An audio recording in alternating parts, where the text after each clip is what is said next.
So good evening, everybody, and welcome to the virtual chapter for March 2019. We have a really special lineup tonight, and we're looking forward to having a talk with Jack Elias and with Nicolas Gerey.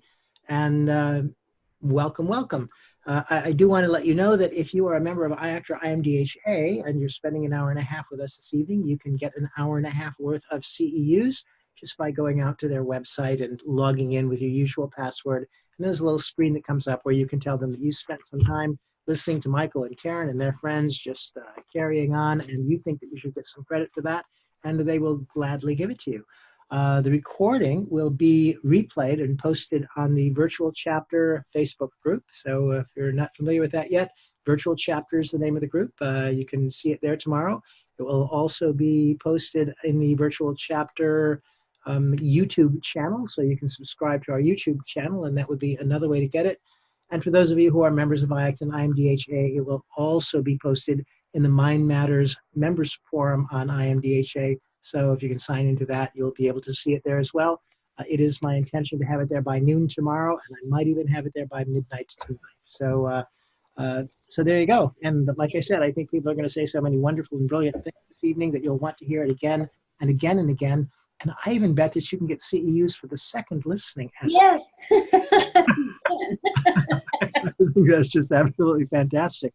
So, as a super bonus, you can also get CEUs from IHF, the International Hypnosis Federation, and ICBCH, although don't ask me to say what all those letters say in a row. ICBCH. You can get CEUs also from them for listening to us tonight, and any other cooperative organization, I'm sure. Yes, any other cooperative organization. That's exactly right. By the way, just a couple announcements that I want to make very quickly is that I want to tell you about the virtual hypnotist. For those of you who are watching this online, we're using Zoom, and I've been running a regular ongoing class. It meets for 3 weeks on April 1st, 8th, and 15th. It's only $65. What a steal that is. And you get recordings of all the sessions, and we do some live things so you can learn how to operate the software and work with clients online if that's of interest to you. And all you need to do is to contact me, flhypno@outlook.com, or you can go to my website, which is Phoenix-Services. Gall darn it, I wish I'd seen that coming, but Phoenix-Services.org, and any number of other ways. So that's coming up April 1st, 8th, and the 15th. And Karen, I'd love for you to tell them what we've been doing on Sundays. Well, yes, it's the Presenters series, and I really want to tell you about it because I'm going to toot my own horn. Why not? I'm going to be presenting on Sunday night, and Michael gets to interview me. I'll be talking about the reminding system for positive change. Well, Dan Cleary is going to be on that night, and I was going to interview him, and then I thought you could ask yourself some questions after that. You know what? Don't even tempt me, because if you give me 45 minutes to talk, you know that I'll fill it. Choose your poison, my friend. All right, I'm sure. All right, so anyway, the presenter series, these are people that are offering pre and post conference programs at the IACT IMDHA Hypno Expo, which is May 17th through 19th in Daytona Beach, and the days before and after are when the pre and post conference programs are, of course. And there's one other thing I want to tell you about Sunday. On Sunday afternoons, beginning on the 17th, so St. Patrick's Day of all days, Karen and I are beginning the online segment of some hypnosis certification trainings that we've been doing. And we have got 13 weeks of classes coming up on Sundays. You can contact either Karen or me if you're interested in being involved with that. And we'll tell you how you can sign up and, and all the stuff that's involved with it. But that starts again on this coming Sunday. So you need to make a decision very quickly. It's very cool, by the way, because not only do you learn about hypnosis tips, tricks, and techniques, but how to do it online, and you can really open up a global business if you have any interest in that. That's a cool thing. And then there's one last announcement here that my partner Karen doesn't even know about yet. It's just such hot breaking news as we come on the air. And that is that next month, our meeting is on the 9th of April, and our speaker will be a complete surprise. That is, I have no idea who it is. Karen has no idea who it is. So we will be surprised, but we will have a really good surprise for you, I'm sure. And on May 14th, we're going to be talking now. Karen, do you have a bell or one of those horns that goes on the front of a bicycle or something to bleep people with? No, you have me confused with some other trainer, but Well, we're going to be talking get to Melissa Tears, and I think we might need the bleeper. So I don't think you can. I don't think you can mess around with her brand. I started to use her brand and drop the F-bomb, but I don't think you can mess around with her brand. I think we're all adults and we just let her talk. God damn it, she's got it trademarked. There you go. Shit bar, let her go. There you go. All right. We'll clean it up now. I'm done. Yeah. Now behave, everybody, because like I said, this has been recorded. And if either Karen or I ever get appointed or an opportunity to be on the Supreme Court, they'll bring this up at the hearing, and it'll just ruin the whole thing for us. So all of that said, that's just been lovely. Now I want to tell you, I'm about to introduce to you Nicolas Gerey. I hope I'm pronouncing your last name correctly, Nicolas. Nicolas, yeah. He's a professional trainer, and he is a clinical hypnotherapist. He's a master practitioner of NLP. He is a Goulding sleep talk consultant and trainer. Some of you know about the Goulding work from our own Cheryl Ellman and have taken trainings from her as well. So here's somebody new for you to get acquainted with that works in that area. And in the past 5 years, Nicolas has taught hundreds of parents to sleep talk intentionally, he said, which is interesting. Intentionally. And trains professionals in the Goulding process. So let me just start by just saying hi to you, Nicolas, and welcome to the show. Yeah, hi. Thank you very much. And thank you for having me here in this late hour. Well, late for me, anyway. Yeah. Well, we're great to have you with us, and I'm afraid that we have a limited amount of time. I'm sorry about that, but I'd love to hear about the Goulding sleep process. I think there's some people on the call that may have never heard about it at all yet, if they've just recently joined us. So, so what can you tell us about it? Yeah, with pleasure. And please tell me when my time is done, because I can talk about it for hours. I just gave an interview today for radio, and they needed to shut me down because I just couldn't finish to talk about it. Okay. Because it's a wonderful concept and process. It's called Goulding sleep talk process, because it's not a therapy. I teach parents for this process, like a technique, which they will do with their own children, and it develops healthy self-confidence and healthy emotional and mental balance in children. It's absolutely beautiful because of a couple of reasons. One reason, as a therapist, that you as a hypnotherapist, we don't really get too much feedback from our clients. We help them and they walk out the door, and well, if it's weight loss, then they usually give positive feedback, but there are other things where they just walk out the door and you never hear about them again. And I don't know about you, but I'm sometimes missing it. But with sleep talk, the parents always and all the time give me so beautiful feedbacks. I always get emails thanking me and telling stories about the changes of the children. I always get emotional, sorry, when I talk about it. I feel it like as my mission. I have a vision about it. And it is, imagine a future when all the adults and all the people who are making the decisions are balanced and feeling loved and feeling okay with themselves. And when all those decision makers, don't make decision based on what decision would my mother feel good or what decision would put me in a good position with other. What should I say? What should I do in order for others to accept me? I think that would be a different word, a much better word, if all the decision makers and everyone would be able to make decision on their own, following their heart and not following the need of love and the need of being accepted. So that's my mission. Maybe too bold, but you ought to have a bold mission. I think that's a beautiful thing. And if you have a really bold mission and you only accomplish half of it, that's wonderful, isn't it?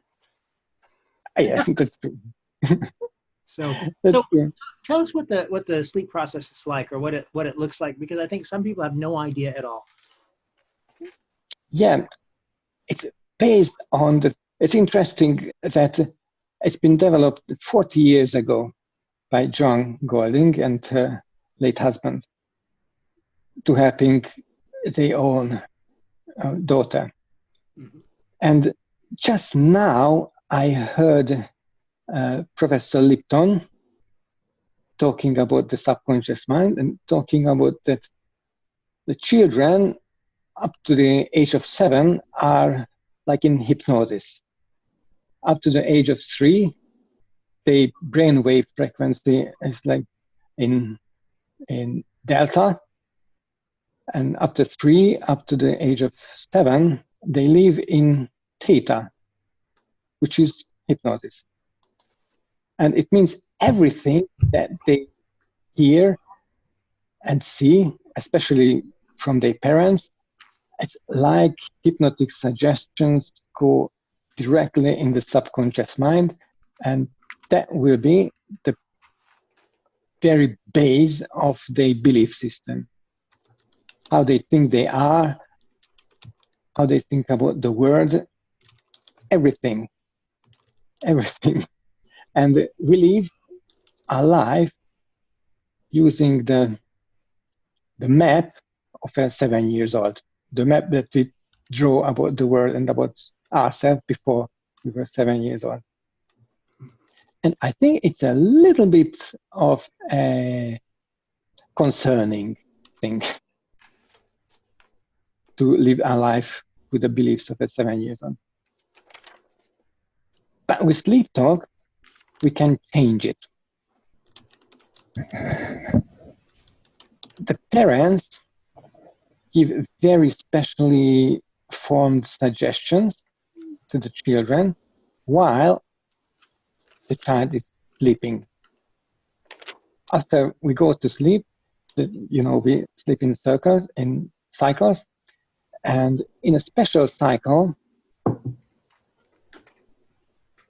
the parents go into the room of the child, and after gently stroking the child, start to repeat these positive affirmations,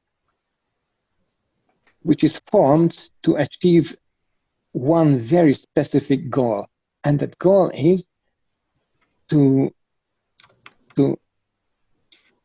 change the beliefs of the child, so the child will be sure that he or she is unconditionally and utterly loved by their parent.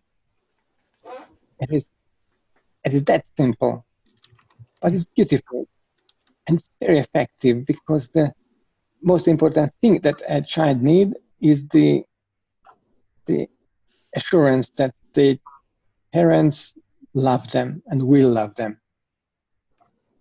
And not just love them, but unconditionally. Mm-hmm. It's crucial. If the love is not unconditional, or if it is, but the child doesn't understand it, doesn't get the signals that my parents love me unconditionally, then they can't develop. Well, they can, but they can't develop good enough. Mm-hmm. So just think of it.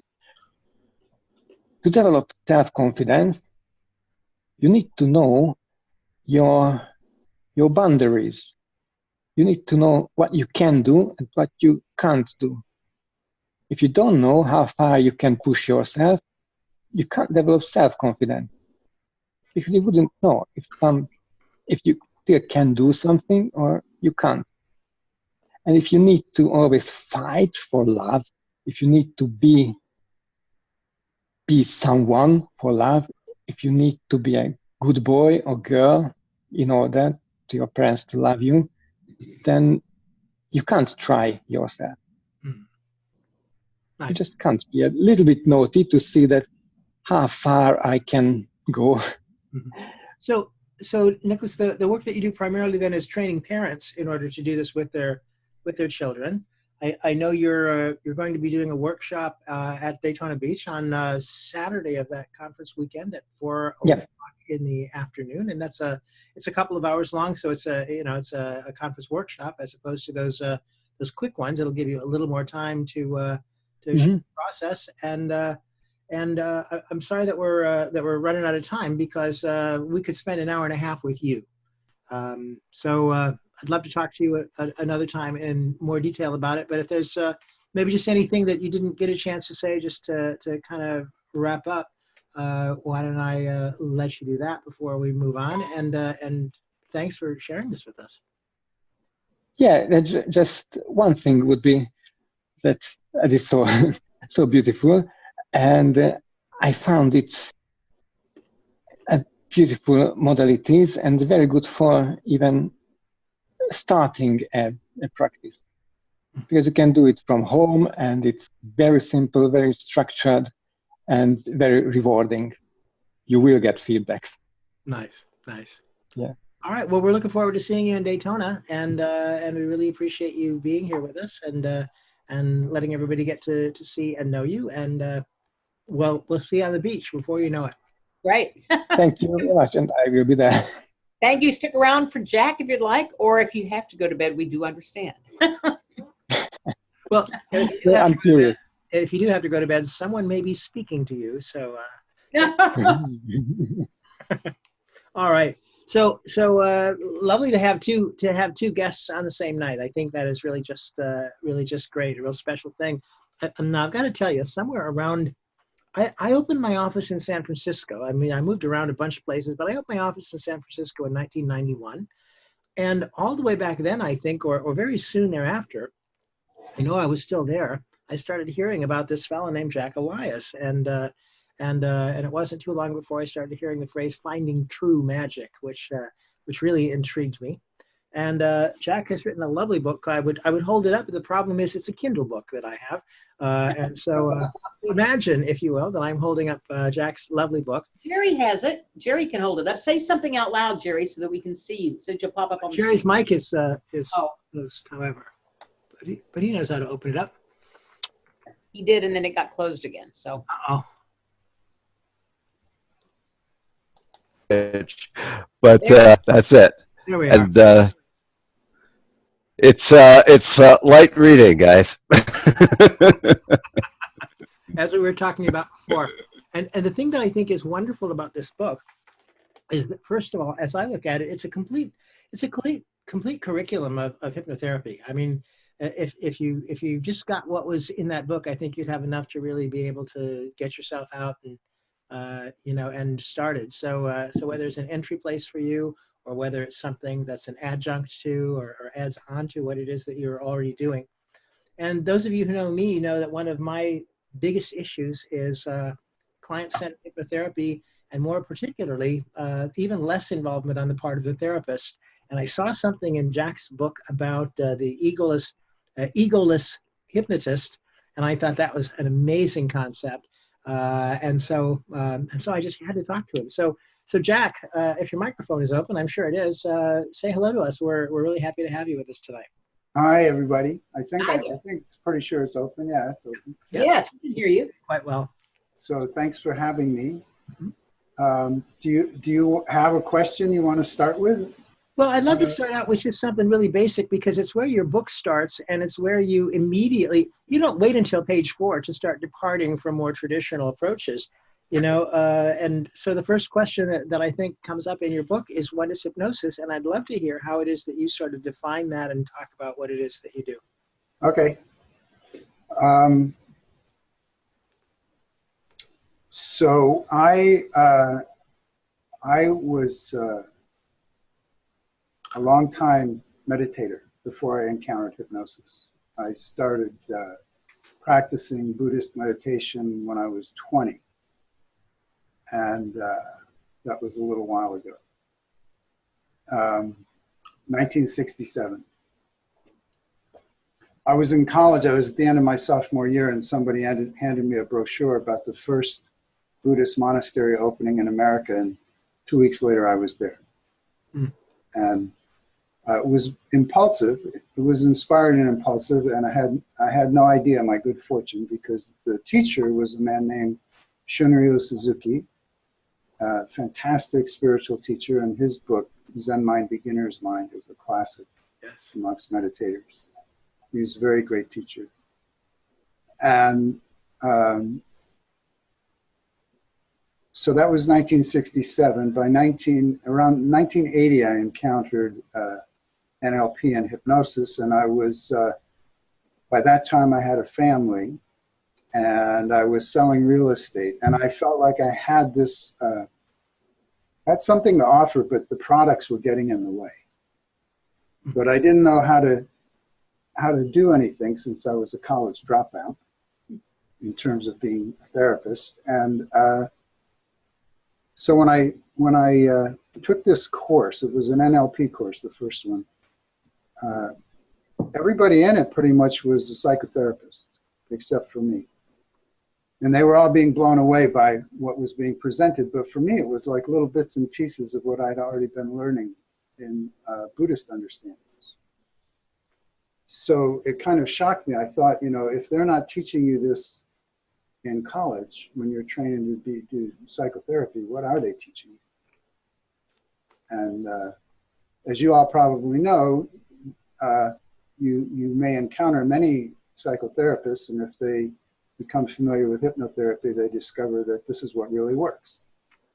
Yes. So I'm sure my story is very common for most of you. Mm-hmm.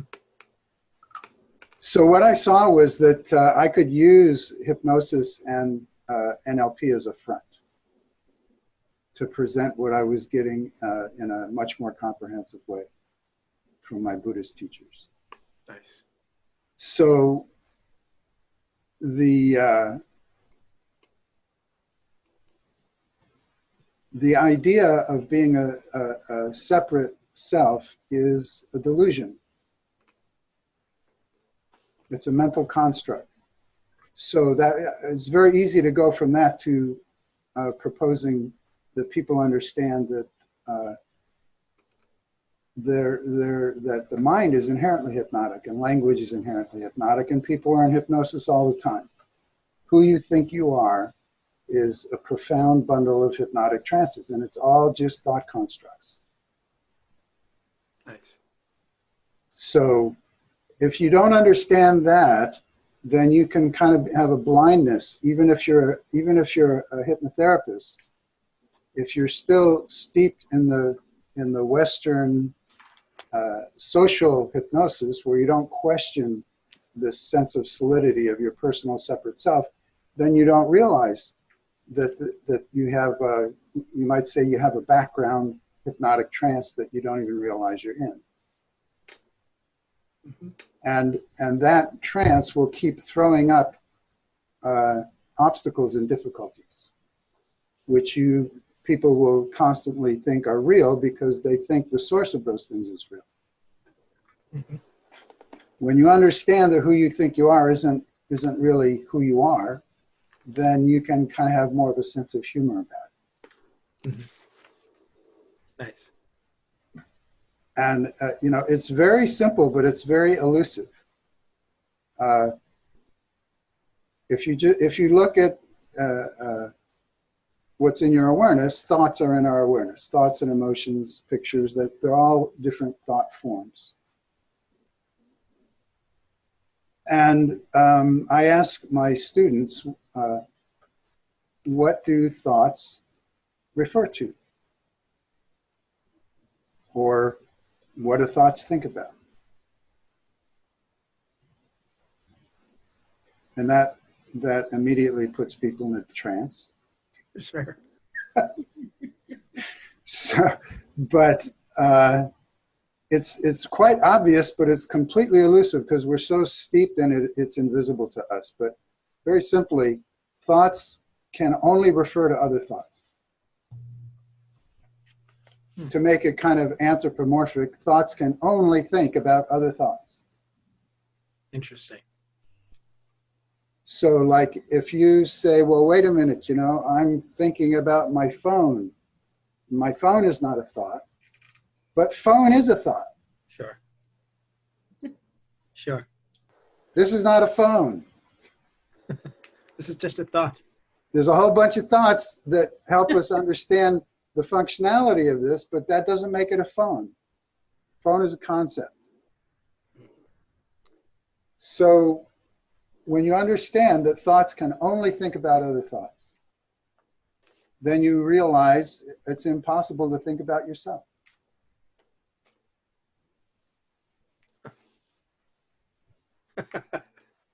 So you just start out by blowing their mind. You're just no burden. It's impossible to think about yourself. Of course, you can be sucked in hypnotically into thinking about thoughts of self. You can be, made to suffer by, being pulled into thinking about thoughts of yourself, but that's not who you really are. That's just who you think you are. Nice. There was something that you had said in your book. I noticed as you were defining this, you mentioned Dave Ellman. You gave Dave Ellman's definition of hypnosis and Michael Preston's definition of hypnosis, which I was kind of pleased to see, and Milton Erickson's definition of hypnosis. And the next thing I know, we were talking about, or you were talking about, the no mind state, and I think that's what you're approaching now, right? How do you relate that to what we traditionally think of as hypnosis? Well, first of all, there is no mind. That's just another thought. We hallucinate mind and we relate very passionately to our mind and your mind, but there's no mind. There's just one thought after another. Mm-hmm. Nice. Nice. So the no mind doesn't mean a vacuum. It just means to understand one of the central insights of Buddhism. And Buddhism is not a religion in the sense that it's not based on beliefs. It's really more science of mind. It's investigate and have direct experience for yourself. Yeah. But when the Buddha was about to die, he said, don't believe anything I've told you. Test it for yourself.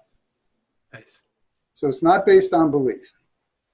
And one of the sticky things about the inherent hypnotic quality of the mind is that we're constantly hallucinating solid things.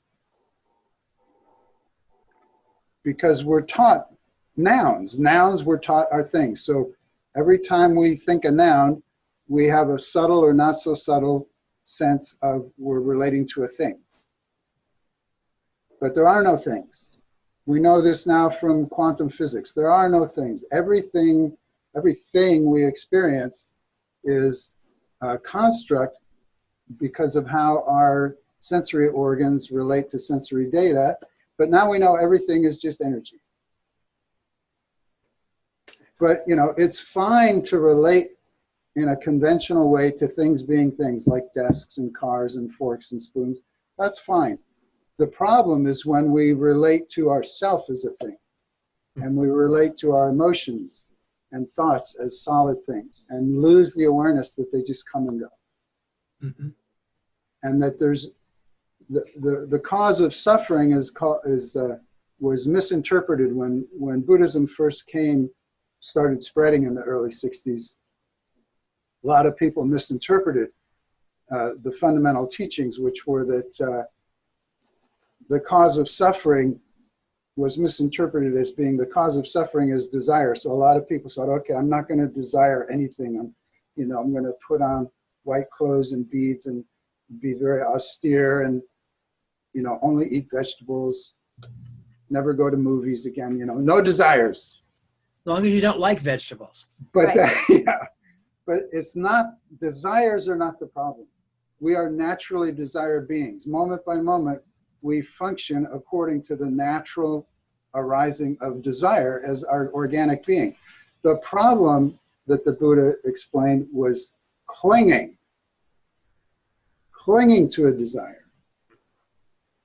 is what causes suffering. Because when you cling, like, oh, I'm holding on to this relationship, I can't let you go, and you can suffer, but if you look at my hand, there's nothing in there. So we imagine we're clinging to something, but really all we're doing is squeezing ourselves.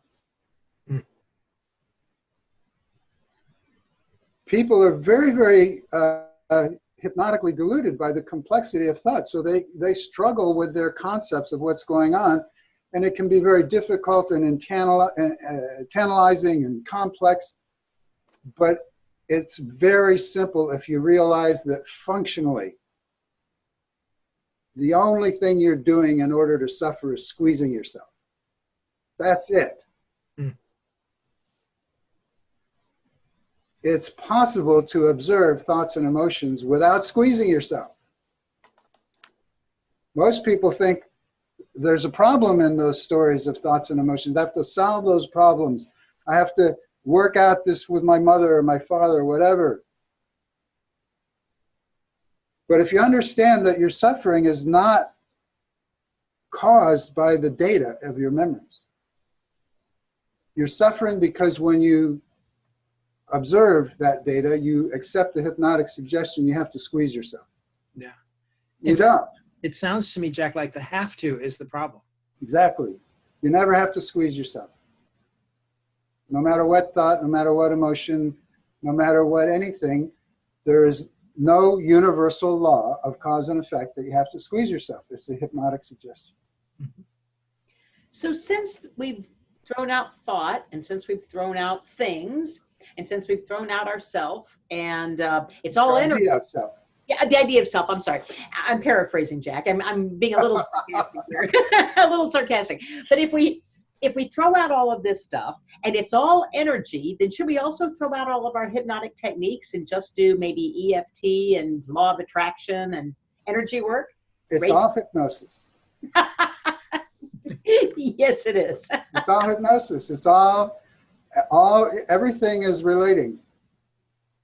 Everything is not relationship, because relationship is a noun, and there is no such thing as a relationship. Oh, that blows my next question, because But there's constant relating. There's a constant flow of relating.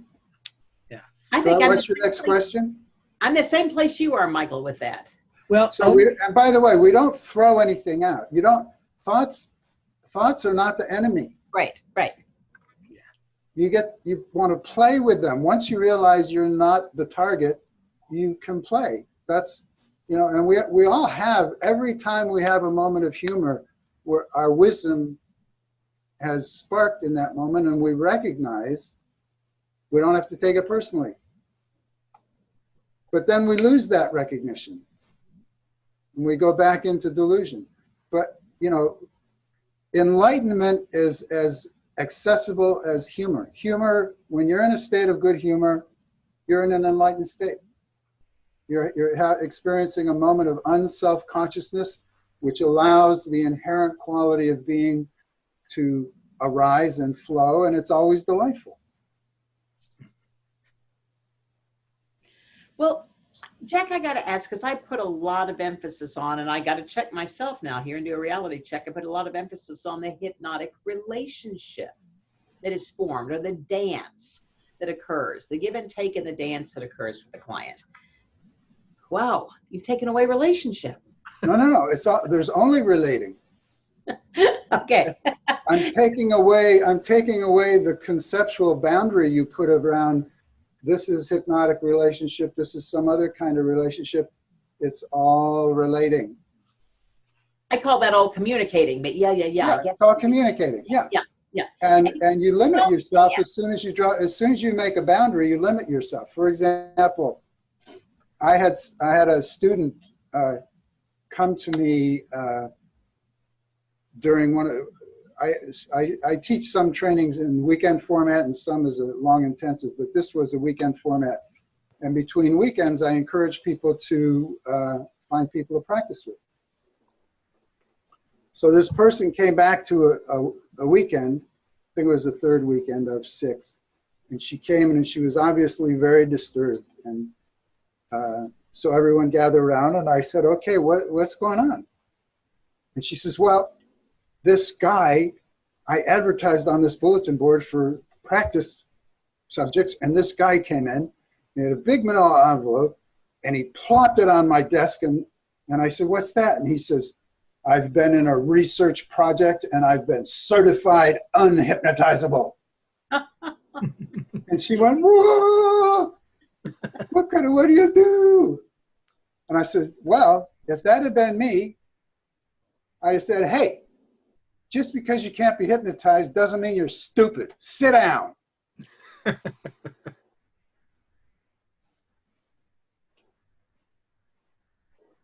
If you when you have this perspective, you must all know, you have people. What if I can't hypnotize this person? What if this person can't be hypnotized? People come out, I don't think you can hypnotize me.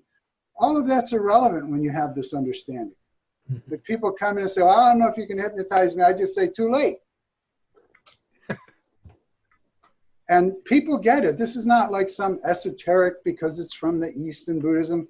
People readily get it that their problem is a hypnotic state. I say, too late. I don't just necessarily go and say who you think you are is a hypnotic trance. I say your problem is a hypnotic trance. Sure. And they go, oh yeah, they get it. And then they immediately brighten up. They immediately have a sense of empowerment. Whoa, this is not some thing that's getting me. It's a hypnotic trance. I can change it. I can release it. It's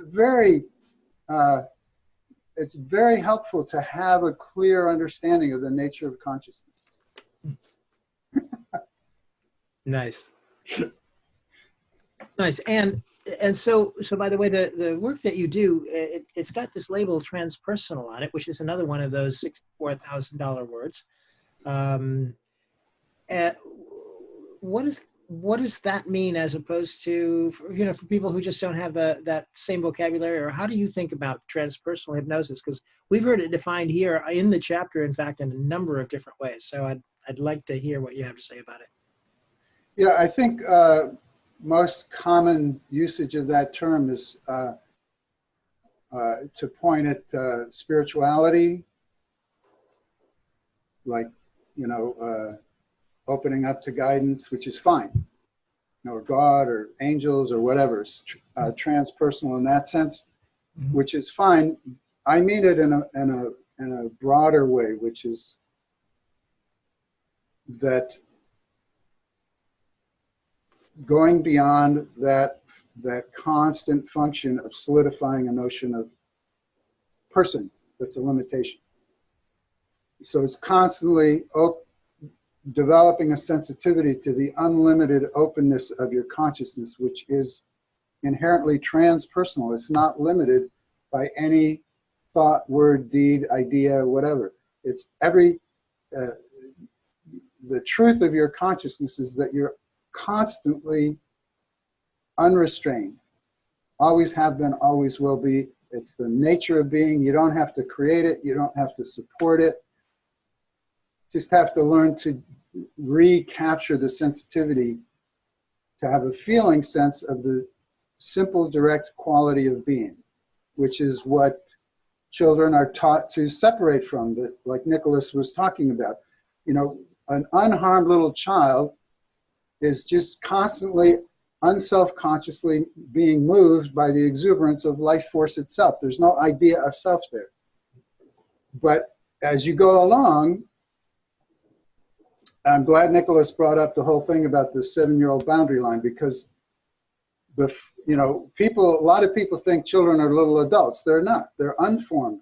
their cognitive faculty is not formed till around the age of 7. So they cannot discriminate, which means many interesting problems arise. They don't understand that adults have inner lives. So when an adult is like a god to them, so that means anything an adult says is the truth of the universe. So if I spill my milk and you tell me I'm a bad person and I don't deserve love because I spilled my milk 4 times, I think that's a law of the universe. I don't think it's a mean message from a very disturbed adult who should get help. So it becomes a very powerful hypnotic suggestion that can, as Nicolas said, can run your life. So I forgot where we were going with it. Oh, transpersonal. So that unrestrained being is what a child experiences, but without a self-consciousness. So they're going along going Yahoo, Yahoo, Yahoo, and then one day they're going Yahoo and they get whacked in some really negative message.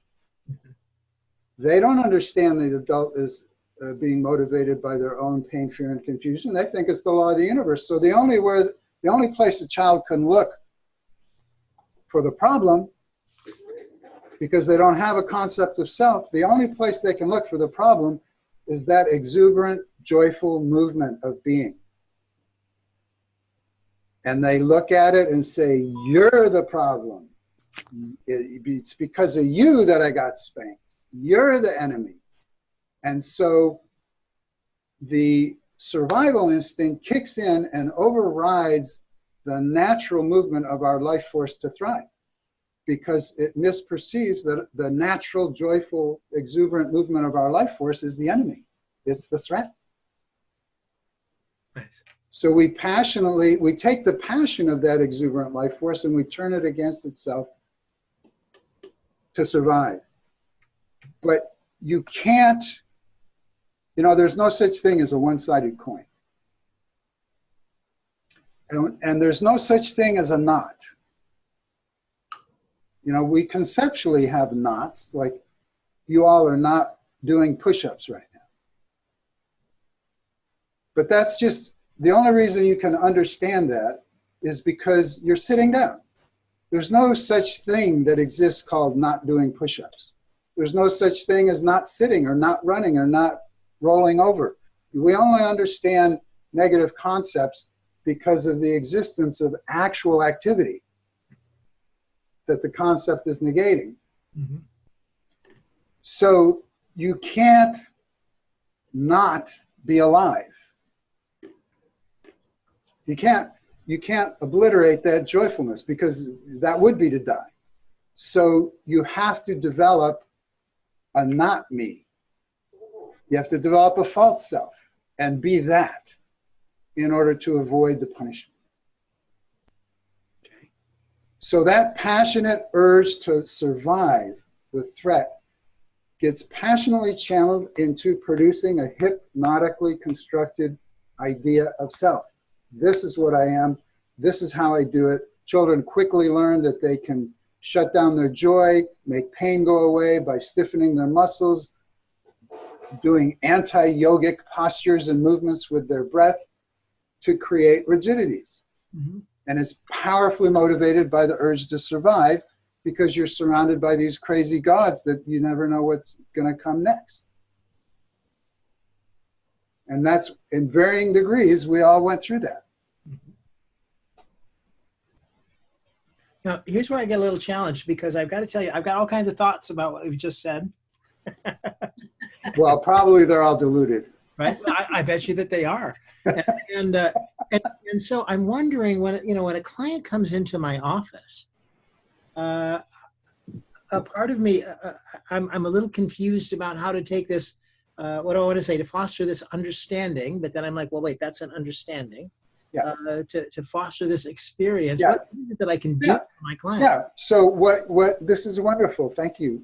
What you are exhibiting is a profound habit pattern. We all have very subtle hypnotic thought that our intelligence is a function of our thinking mind. Like you're going, oh my God, what am I supposed to think?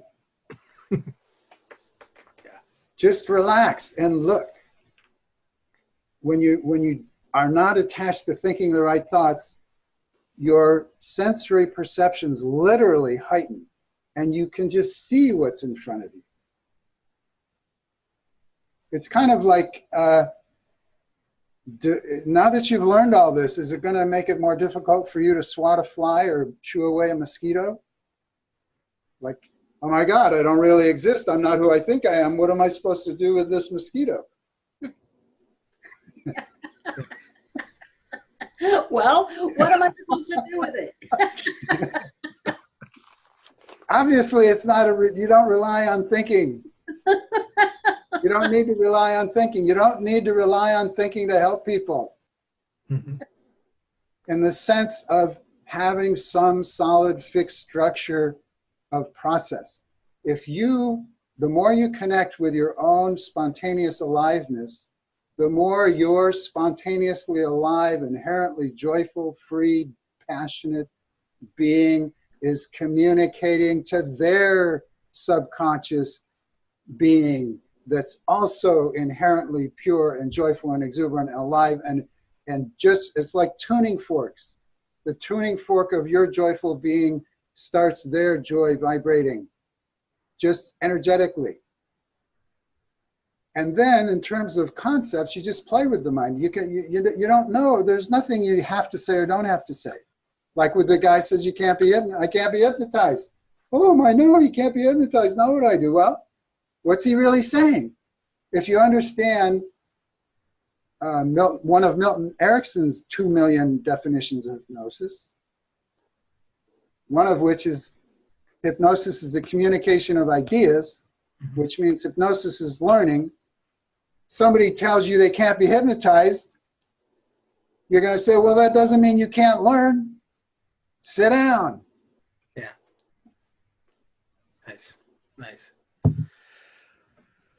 So just relax and pay close attention to what they tell you, verbally and non-verbally. And if you're not trying to fit it into some conceptual framework, you'll get a lot of inspirations about what to do, on-the-spot technique, if you will. Now, one of the things about that I think would support hypnotherapists in being able to operate in that way is, and you sort of hinted at this in your book, is having some kind of practice of their own, right?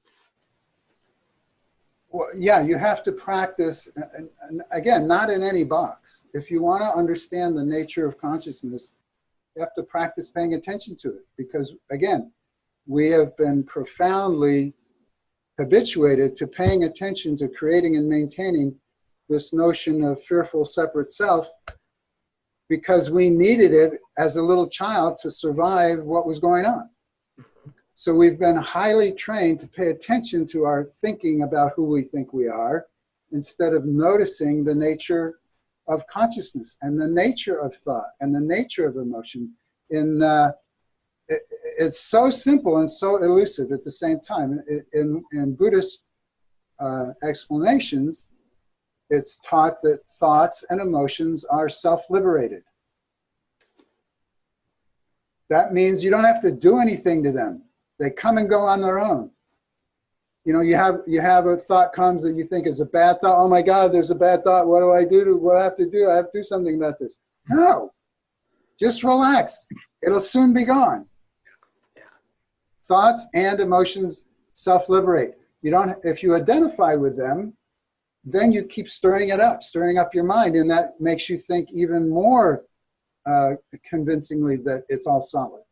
But if it's, you know, a good image is like if you're coming upon, if you're looking in a pond and somebody drops a rock in it, and now you can't see all the beautiful things in the bottom of the pond, you don't take a stick and try to smooth out the waves so you can see to the bottom of the pond anymore, because you know that would just make it worse. But we miss that same simple understanding when it comes to our mind. Our mind is like a pond. If it's all stirred up with waves and you want to have a clear mind, don't get a stick and start going like this with it. Just let go. Practice letting go.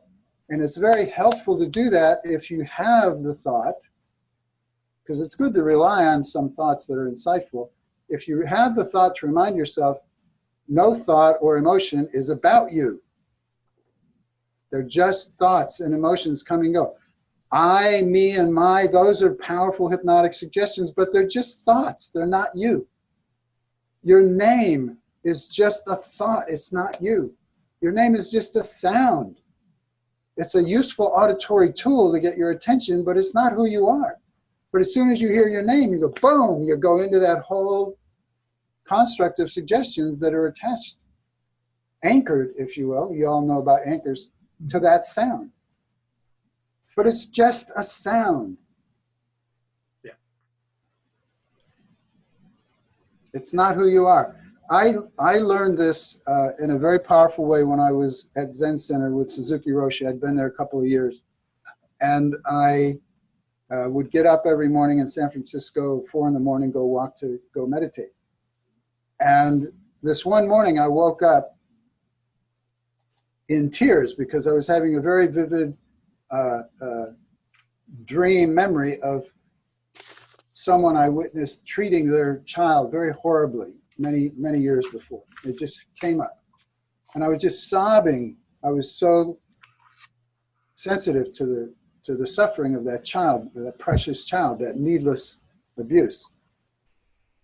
But I got up and it like kept welling up and I kept like trying to cool it out, walking to meditation. Then I got to meditation, it would well up and I would like breathe and, cool it out. I want to try to, everybody's trying to be quiet and meditating, so I'm trying to keep it cool. And after a few minutes, I'm settled in and I get a tap on my shoulder and it's another student saying, personal interview time. So I go out in the hallway and several people are waiting their turn in the hallway to have a personal interview with Suzuki Roshi. So I'm waiting my turn and this thing come up, goes down, comes up. I'm hoping I can control it once I finally get in there. So it comes my turn, I go in and he's seated on his cushion and you go in and you bow and then you sit on a cushion in front of him. There's a little table between you. And he knows me. I've been there a couple of years. He does this very strange thing. He has a little pad like this with a little pencil. And he gently slides it across the table like this.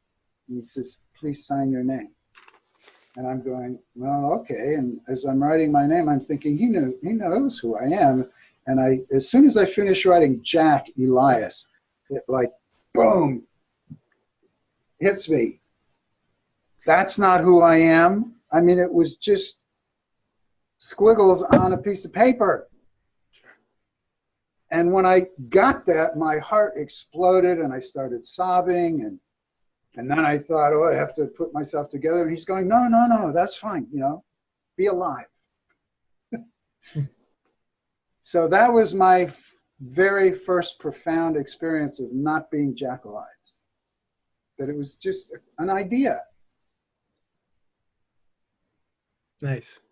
So when my client comes, and you got to pardon me for this because I'm really going to drop down to the mundane here for a second, and that is when my client comes in and says, Michael, I'm here to see you today because I can't stop biting my fingernails. What you're prescribing is this wonderful experience of enlightenment. Okay. We are inherently enlightened. You don't have to create it. You just have to recognize it. So often when people come in with things like that, I just say, so what? What's the problem? And then they'll have an argument and I'll say, so what to that? And then so what to that? And pretty soon it exhausts all their excuses. And the only thing left is to realize in a very vivid, powerful way that they're at cause. The key, the point in my mind, the point of therapy is to connect people with awareness, not with an idea, but be aware of being at cause. Meaning, I'm choosing to bite my fingernails. And I can choose not to. But if you immediately set up a struggle, I'm biting my fingernails, I don't want to, then you never become aware that it's your own personal power that's making you bite your fingernails. But if you say, so what, so what, so what, so what, they end up in a place where they fully experience that they're doing it, and then it's easy to recognize what's the secondary gain. Is this really serving me? But you don't have to chase them. I don't chase after the client. I make them chase me. Right.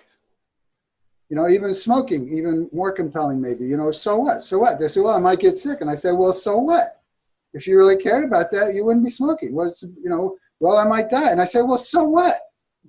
We're all going to die. What's really the problem? Mm-hmm. So they have to think more deeply than they've ever thought maybe in their life. And when you have to think more deeply, you have to draw, even though it's unconscious. I mean, people aren't tracking what they're actually doing, but the challenge to think more deeply automatically requires you to unconsciously pull on that source of power where you're at cause, which makes it easier for you to then change things. Sure. All right. Well, so, and yes, I'm sorry I'm stuck with this, but I can still hear some of my clients, no matter how many so whats I give them, if they didn't come to my hypno shop to buy an enlightened understanding and they came to stop biting their fingernails, I think they're going to wonder what the hell it is that I'm doing. And, you know, and they're going to say, this is not what I came here for. Okay. So please just, first of all, recognize that you are now being limited by your own fearful fantasy of what it's going to be like. Okay. And you've never actually been in the situation doing it this way. That's true. That's so true. Your own fearful fantasy is going to make it impossible for you to do that. Yeah, so that's exactly why I'm asking. Then you're going to think, see, that proves my fearful fantasy was the truth. Well, no, that's why I'm asking you, Jack, what happens in a situation like that? Instead of my fear. Well, first of all, the truth of us is that we are inherently pure, joyful beings. Who we think we are is a trance. It's the trance person that thinks they need to bite their fingernails because they're pathetic. If you connect a person to a felt sense of their own magnificence, they're not going to hold it against you. Great. All right. Now, when you have somebody who's a little obstinate, that's wonderful. I come to mind, and they don't want to. They just don't. They're not getting it. They're just not getting it, and you're saying, so what? And they're not coming up with anything. And oh no. If I'm asking you why are you doing something, and you say I'm doing it because I'm nervous, and I say, well, what are you nervous about? And they say, well, I don't want to be criticized. And they say, what's wrong with being criticized? And I say, well, if people criticize me, then they'll reject me. And I said, well, so what? What's wrong with being rejected? Well, then I'll be alone in the world. I said, well, so what? So what's with being alone in the world? Well, I'll just, lay in bed and die. And I said, well, so what? The point is, you are not allowing them to stand on a fearful fantasy. Yes. But once you get down to the bottom of it, then what do you do with it? Or does that enlightenment free them? Again, enlightenment is your own joyful being that we are intentionally blocking. As soon as you remove the fearful motivation to block it, it just naturally comes forth. It's not a two-step process. It's a one-step process.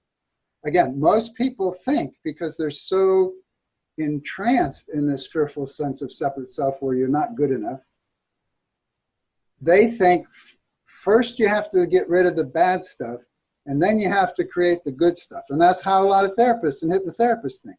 No, as soon as you remove the block, the joy surges through. You don't have to create the goodness. It's like on a cloudy day, you wouldn't say, oh my God, we're going to have to create a new sun now. The sun is totally unaffected. I hadn't thought about thinking that thought before, but now I might. Clear away the clouds. Nice. And that, as soon as you clear away the cloud, instantly the sun is there.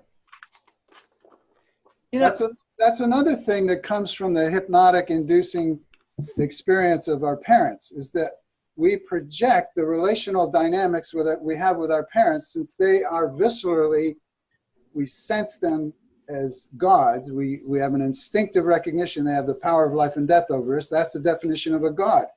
So that's our emotional, instinctive relationship to God, is what our experience with our parents, which is why most people, when they grow up, that is in the subconscious. Your conscious cognitive faculty develops on top of that and is looking outward. So you can get very complex, philosophical, great intellectual understandings and castles in the sky. But if you don't direct that cognitive faculty down, you don't unravel this. So you can have very brilliant people who are very functional in the world, but still suffer horribly with their own, shall we say, shortcomings or failings. Like I work with quite a few people who are very famous, and they have a secret addiction that they're keeping from everyone. Mm-hmm. And they're tormented by it. Everyone in their life thinks they're enlightened. Yeah. They're teaching stuff like this, but they're not connected. It's easy to have ideas. The challenge is to face this and unravel this.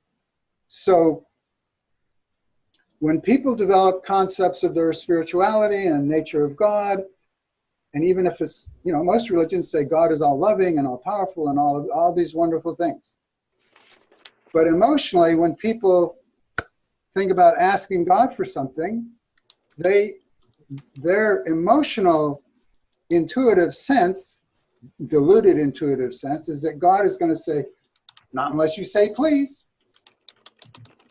Not unless you're a good boy or a good girl. I'm not going to give you what you asked for. People believe that God is a punishing God. Some religions teach that. Other people believe it just because that's what they experienced with their parents. The fact is, God doesn't judge. God doesn't punish. God wants you to thrive. And I don't mean some, separate God in the sky. It's very logical.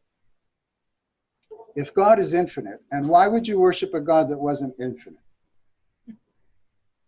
Yeah. Because a non-infinite God, that means there's a boundary around it. In order for there to be a boundary around a finite God, that means there has to be a greater space.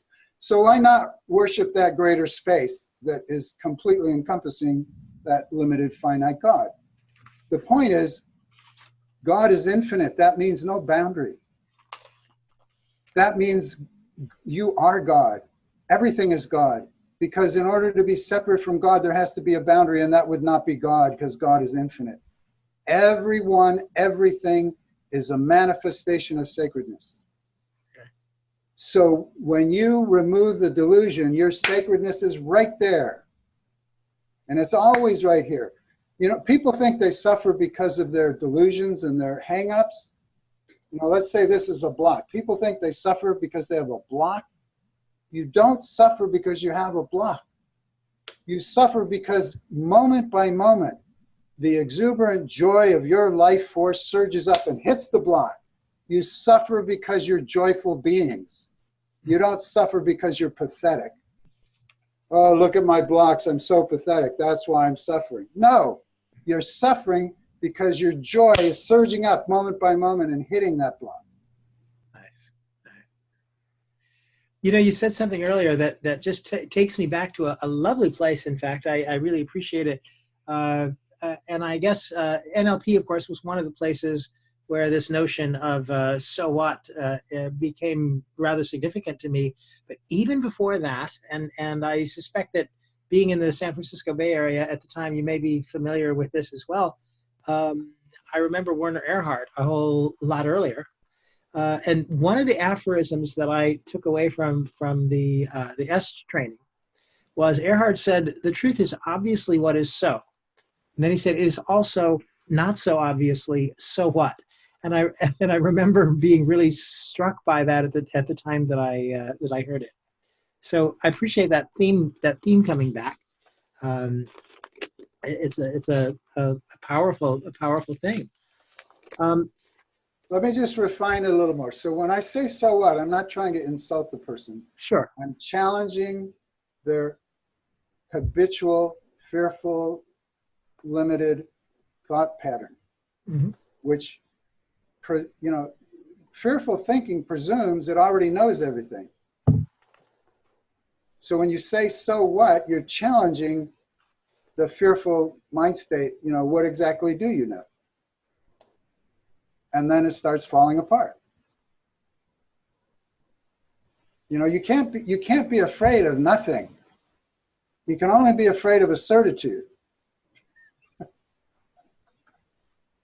And all of our certitudes are imaginary. Are you sure about that? Yes. Great.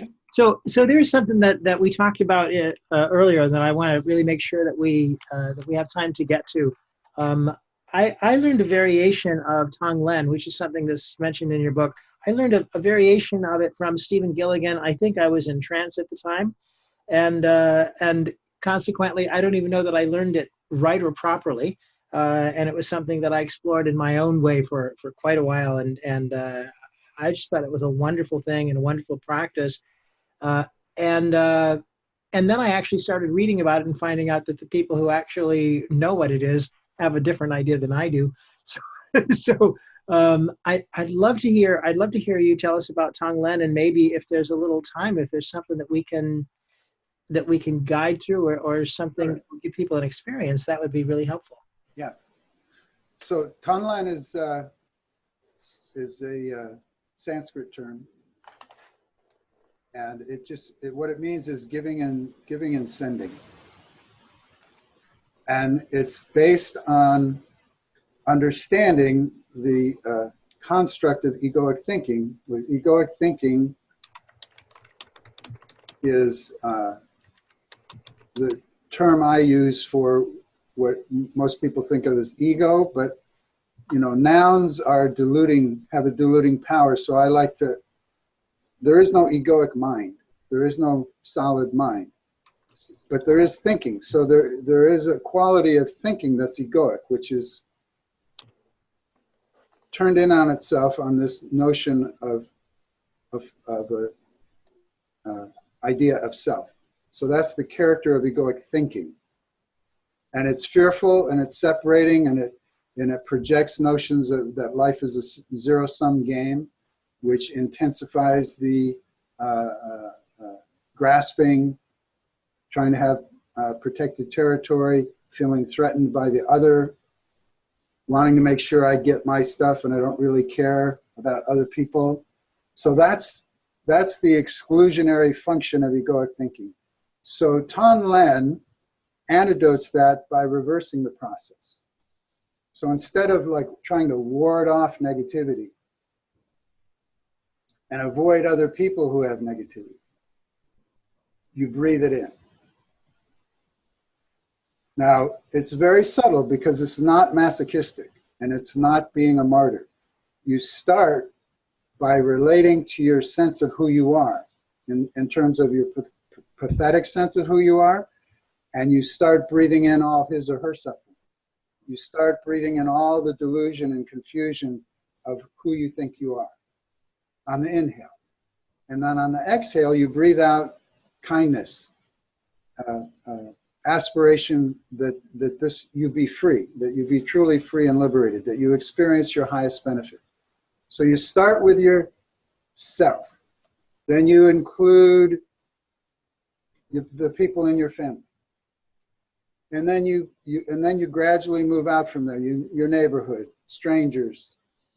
You move out until you embrace the whole world, and then you test yourself by intentionally thinking of enemies, and you breathe in and breathe out. May they experience their highest benefit. If most people in the West have some kind of a Christian familiarity, so I would like you to relate this to what Jesus said of return love for hate. It's not moralistic. In my opinion, Jesus was teaching science of mind. He wasn't saying be a good boy, be a good girl, return love for hate. He was teaching how things work. You can't put an end to hate by hating. You send out love. That is what dissipates hatred. So this is very much a practice of how to do that.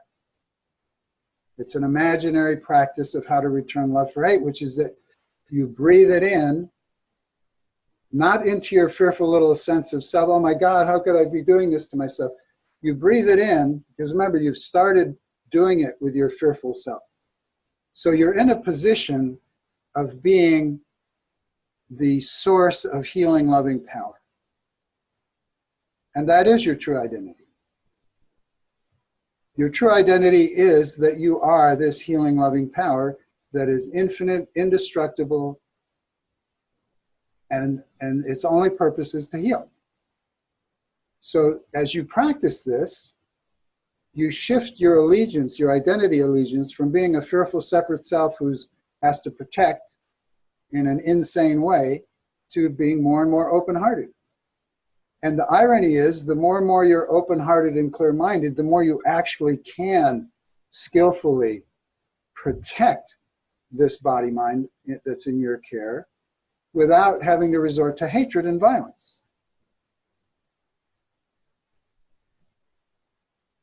So if a person doesn't take the time to really understand the logic of this, they're going to think it's very weird and crazy and masochistic. So you have to take your time. You start by extending love, loving aspiration to who you think you are. So you're already kind of doing a little hypnotic trance, if you will, in your mind of being this loving source, relieving Jack of all of Jack's suffering and lovingly, passionately sending blessing and healing energy to Jack.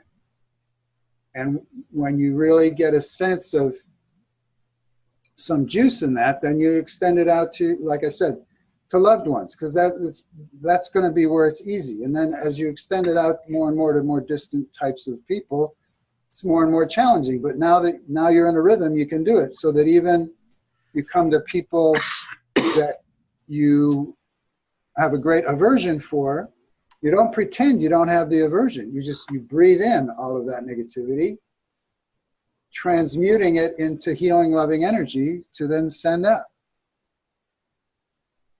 Now, if that still seems problematic to people, please let me know, because I don't want to start doing this with you if you have reservations. I think it sounds lovely, actually. There was recently, if I can just add a comment in here, a post that I saw on Facebook. I passed it around, and it was from some teacher. I don't remember who exactly, but he had said something about a good practice would be to spend 10 seconds out of every hour just wishing someone well and sending them good wishes. And a few people commented when I posted on it, and I said, actually, I think even a better practice would be to learn how to wish someone well, not to people that were easiest, not to sit down and think. When I was in the monastery, we had prayer lists. So in the morning of the day, I would have a list of people to pray for, and it was like watching a daily parade, of people one at a time, bringing them to mind and sending out blessing. I think it's more interesting as a discipline, at least to me, to be able to find those people that are the most difficult for me to send love out to, and then to learn to do that. Yeah, even serial killers can be kind to their family members. Well, and even if they can't, that doesn't mean they don't deserve love. Yeah.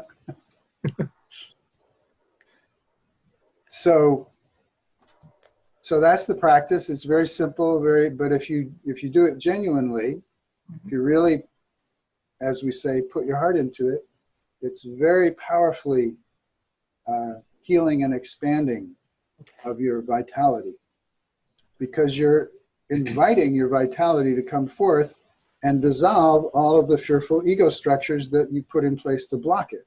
Mm-hmm. When you got tricked into thinking it was your enemy when you were little.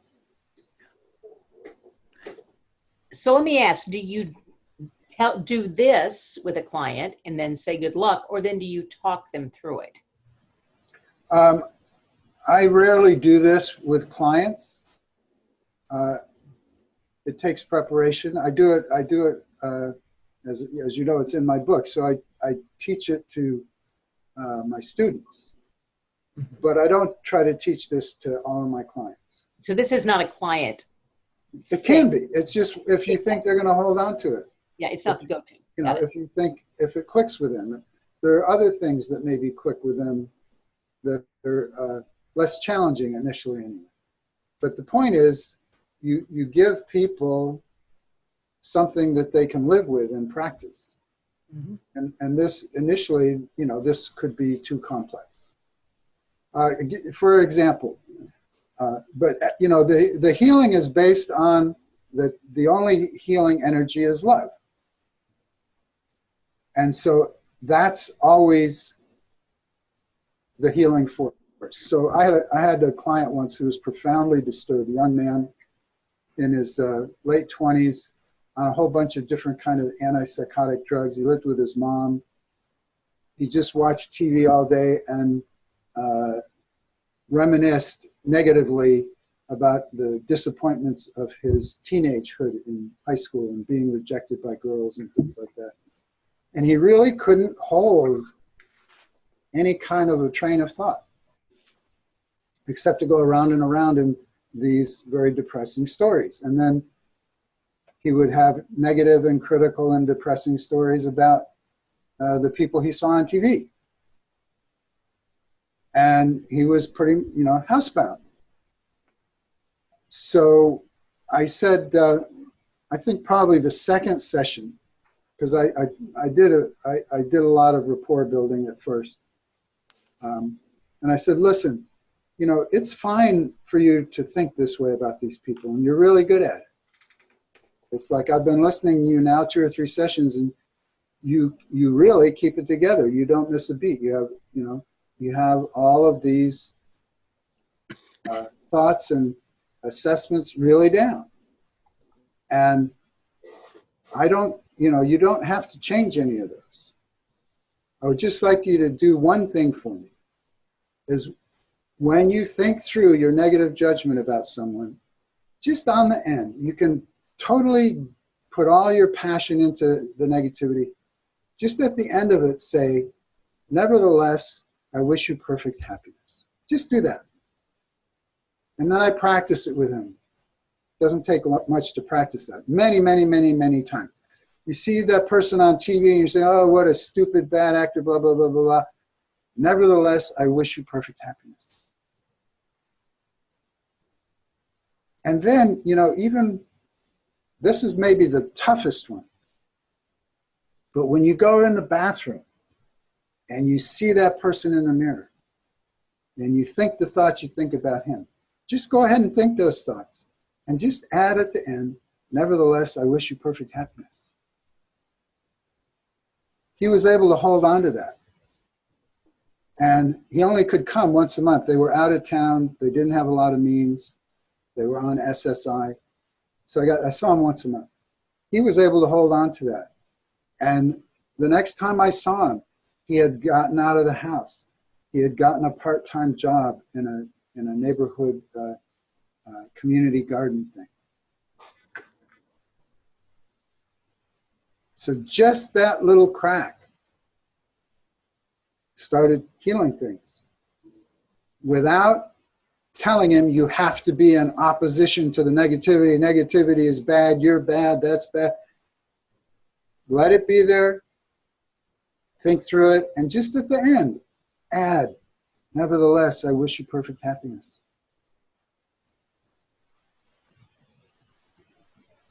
To me, that's a form of tunneling.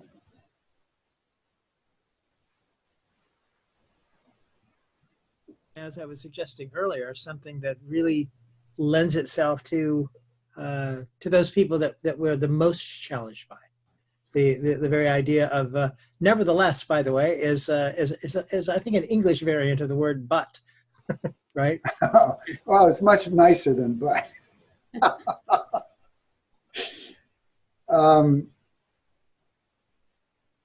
So I forgot what I was going to say. So if there's anyone here who is mad at me about anything, go ahead and be mad at me, and just at the end, wish me perfect happiness.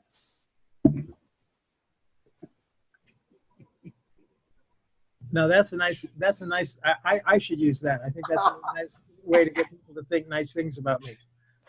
It's very, I want to tell you a story. It's very, you know, it's wonderful to connect with humor and to be mindful that it's a very profound issue, because people can think you're being frivolous. But it's a very profound issue. I had a student who was, at the time, the oldest person in the class, in late 70s, and of German descent. Very, very strict. And had a PhD in psychotherapy. And at one point I said, I'm going to give you, you know, it was the end of the weekend, I said, I'm going to give you some very advanced homework to practice on before we come back for the next weekend. And she, you know, immediately perked up, you know, oh yeah, I want advanced stuff. And I said, so what I want you to do is, there's a person you encounter probably 2, 3, 4 times a day. And that person is the person you see in the mirror in the bathroom. So I want you to, every time you go in there and you see that person in the bathroom, I want you to stop and look them in the eye and say, I wish you perfect happiness. And mean it. And she became outraged. Outraged that I would suggest such a thing. PhD in psychotherapy. It seems to me like this is the path to in a more vernacular way, what I would call being bulletproof. In the sense that when you can take on the really difficult people and really difficult challenges of the world and instead approach them from a place of blessing. Yes. Then what is there to get you? Yeah. And again, that's another aspect of the answer of what do I mean by transpersonal hypnotherapy. It's recognizing and invoking the blessing power that transcends any idea of self. Do you ever have pushback from agnostic or atheist clients about the blessing angle? No, because it's not based on any belief. Like I might say to someone like that, look, you know, you don't have to have some idea of God or not God, but I think you notice you're not deciding to be able to see me right now. You're not deciding to be able to hear me right now. You're not deciding to be able to think or regulate your metabolism or to have the power to object to some idea. You're not deciding to have any of that. It's all a gift. Moment by moment, it's a gift. Just practice being aware of that. That moment by moment, somehow, some way, you are being given the gift of intelligent consciousness. You don't have to have some idea of some separate being you have to kiss their ass. Just notice it without having to have an idea about it. Feel, moment by moment, feel yourself being given life, moment by moment. Brand new. That's what we've learned to numb ourselves out to. That moment by moment, we are being birthed fully, completely. Everything about us is a gift. Yeah. Now, part of the gift is freedom. And I mean genuine freedom. The freedom to use the power that's part of the gift. You know, people think, oh, I'm trapped. Oh, I'm lost my freedom. I have no power. That's not true. We have all our power and all our freedom all the time. What happens is, if you choose to follow negative thinking, which causes, induces you to squeeze yourself, you suffer. And you misinterpret the experience of suffering as, oh, I have no power, I'm trapped, I've lost my freedom. No. The intensity of the suffering is a demonstration of how you're freely using your power to squeeze. So consider what a difference it would make if, instead of misinterpreting your suffer as I'm powerless and I've lost my freedom, if you went, damn, look what I'm doing. I think I'll do something different. I have the freedom and power to do something different. Because if you choose to follow healing, blessing thoughts, nurturing, pro-life kind of thoughts, you can become absolutely blissful and nothing will get in the way because you're free. If you choose to follow negative, squeezing-inducing thoughts, you can screw yourself up to the nth degree and nothing will get in the way because you're free. Either way, you're free. Either way, you have all your power all the time. Jack, that's a lovely thing that you're saying, and I hate to say it, but it is less than a minute away from our ending time, and we were hoping to have some questions and stuff, but it's been lovely listening to you. I'm just wondering, I'm just going to give you the warning because the clock is ticking. I'm just wondering if there's some kind of closing thought or something you'd like to say to sort of wrap this up for folks, because we could sit here and talk to you for another hour, but well, it's just not in the cards, as they say. So anything you'd like to leave us with? Yeah, I thank you for coming and listening and participating, and I hope it was of benefit. And just remember, wish yourself perfect happiness in the mirror. I just want to let you know, Jack, that Amy says she's wishing you perfect happiness too. She says helpful. Helpful to the healing aspect. Thank you very much. My pleasure. So hang around just for another moment, Jack. I need to make some closing announcements here, and then we're going to give you the big send off that we always do. Just want to remind everybody that well, next week, or next month rather, a month from now, we're going to have a surprise guest, and then the month after that we'll have Melissa Tears. You can get CEUs for being with us tonight by going to IACT or IMDHA's website, or contacting IHF or the CBCB. I'm sorry, I'm forgetting the letters now, but the you know, that board. ICBCH, yes. ICBCH, there you go. It sounds like a brand of root beer that I used to enjoy. And with that said, the recording will be available tomorrow by noon, if not much sooner than that. So you can look on the virtual chapter on Facebook, or on the virtual chapter YouTube channel, or tomorrow in the Mind Matters forum at IACT or IMDHA's website. And with all of that said, now what we do, Jack, regularly, since you've never been here to receive the blessing that we are about to transmit to you, is we're going to open everybody's microphone. So in a great cacophony of love and affection and blessing, we can wish you well, and thank you for being with us. Thank you, Jack. Aloha, Jack. Thank you. Good night. Thank you. I wish you all perfect happiness. Yes, thank you, Scott. Good night. Join me Good night. Sunday, St. Patrick's Day. Bring your own beverages for presenter series Sunday night.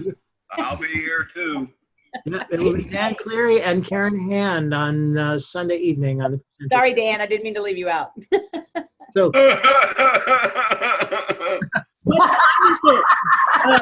what time is it, Karen? What Better time? now. Never mind. same time as this, 8:30 to 10 o'clock Florida time. So whatever that is where you are, but same as this. Okay, thank you. Thank you, Michael. Log in. All right. Good night, everybody. Thanks a lot. Good night. Good night, Thank you. everybody. Thank you. Thank you. Thank Be well, you. Jack. Bye.